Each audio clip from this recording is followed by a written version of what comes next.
Eating disorders are something that can still be hard for a lot of people to understand. You know, many people don't understand how common they are or how serious they can be.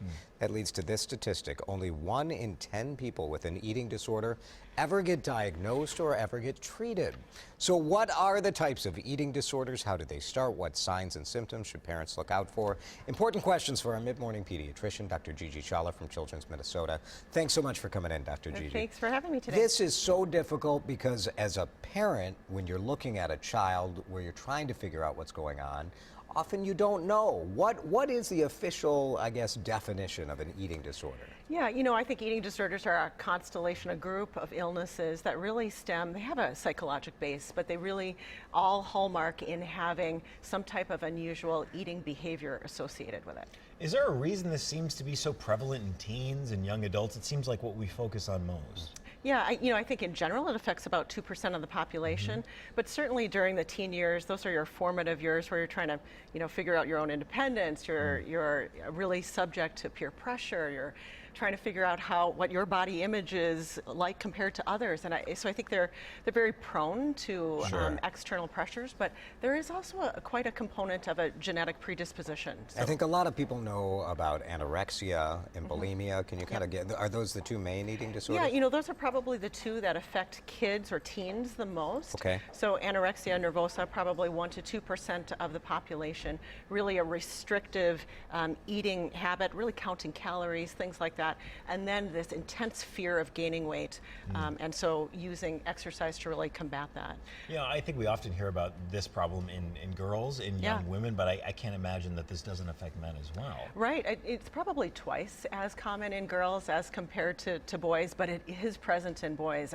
And overall, I think boys probably seek care less, or families or kids even make it normative, thinking that it's more athletic to look a certain way. Sure. So I think, over time, I'm sure we'll see more and more issues to come up with that. I understand there's a new eating disorder classification. What is that? So other than the most common ones for our teens, which would be anorexia and bulimia, the other one that's really coming out, and we notice it also in our younger population, is ARFID, which is avoidant restrictive food intake disorder. And typically it presents in even earlier childhood with kids who are picky eaters. They don't want to eat certain textures. They don't like the color of a food. They don't like the smell. But it extends beyond that to kids who really then become malnourished or underweight because of how restrictive they are.